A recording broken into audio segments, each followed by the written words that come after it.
Assalamualaikum warahmatullahi wabarakatuh. Perkenalkan, nama saya Sipa Ajkia dengan NPM 240691240010 dari Pendidikan IPA. Di sini saya akan menjelaskan tentang mengetahui dan memahami manajemen peserta didik. Ada pengertian manajemen peserta didik. Yang pertama, peserta didik adalah individu yang sedang tumbuh dan berkembang melalui proses pendidikan, baik di sekolah maupun lembaga pendidikan lain, untuk mencapai kedewasaan dan kemandirian. Manajemen peserta didik adalah proses pengelolaan terhadap siswa atau mahasiswa sejak mereka masuk ke lembaga pendidikan sampai dengan selesai menempuh pendidikan sampai agar perkembangan potensi, bakat, minat, dan kepribadiannya dapat berlangsung optimal. Menurut Mulyasa 2013, manajemen peserta didik merupakan upaya mengatur kegiatan peserta didik agar proses pembelajaran dapat berjalan dengan tertib, efektif, dan efisien. Ada tujuan manajemen peserta didik. Yang pertama, membantu peserta didik mengenali potensi diri, bakat, dan minatnya. Yang kedua, mengatur kegiatan siswa agar mendukung tercapainya tujuan pendidikan. Yang ketiga, menciptakan disiplin dan suasana belajar yang kondusif. Yang keempat, membantu perkembangan kepribadian peserta didik secara utuh. Dan yang terakhir, menyediakan data dan informasi tentang kondisi siswa untuk kepentingan pembinaan dan evaluasi.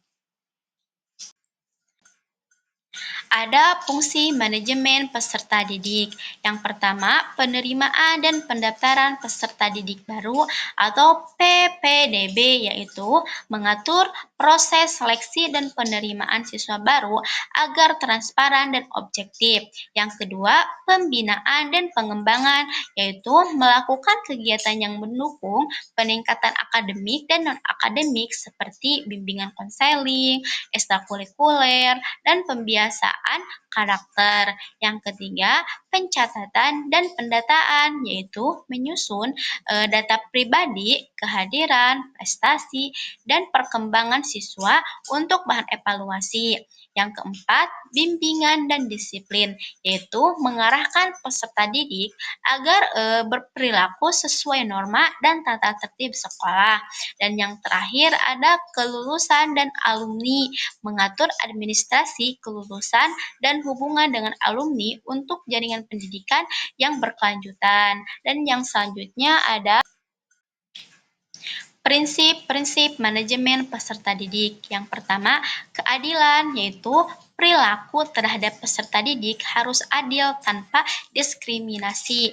Yang kedua, keterbukaan. Semua kegiatan siswa dilakukan secara terbuka dan dapat dipertanggungjawabkan. Yang ketiga, keterpaduan. Seluruh aspek pembinaan siswa harus sejalan dengan tujuan pendidikan sekolah.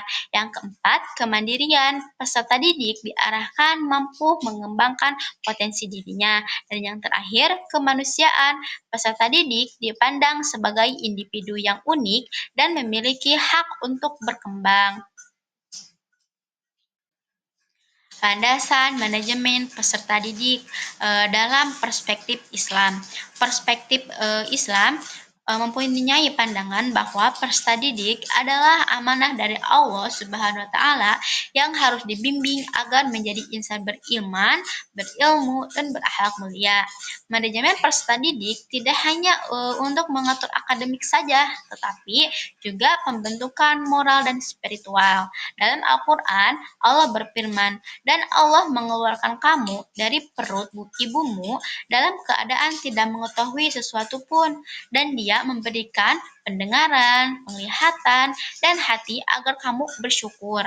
Nah, ayat ini menjelaskan bahwa peserta didik awalnya tidak tahu apa-apa, sehingga pendidik wajib mengelola dengan baik agar berkembang secara utuh. Landasan manajemen Dan ada kegiatan dalam manajemen peserta didik. Yang pertama, penerimaan siswa baru, yaitu seleksi dan administrasi. Yang kedua, orientasi peserta didik, yaitu pengenalan lingkungan sekolah. Yang ketiga, yaitu pencatatan data siswa untuk administrasi kehadiran, nilai, dan kepribadian. Yang keempat, kegiatan ekstrakurikuler, yaitu pengembangan bakat dan minat. Yang kelima, bimbingan konseling dan pembinaan akhlak. Yang keenam, pemberian penghargaan dan sanksi untuk menumbuhkan motivasi dan disiplin. Dan yang terakhir, pengelola alumni untuk memperkuat hubungan antara sekolah dan lulusan. Dan ada kegiatan Dan yang terakhir ada tantangan dalam manajemen peserta didik. Yang pertama, perbedaan latar belakang sosial, ekonomi, dan budaya siswa. Yang kedua, perilaku dan kedisiplinan siswa yang beragam.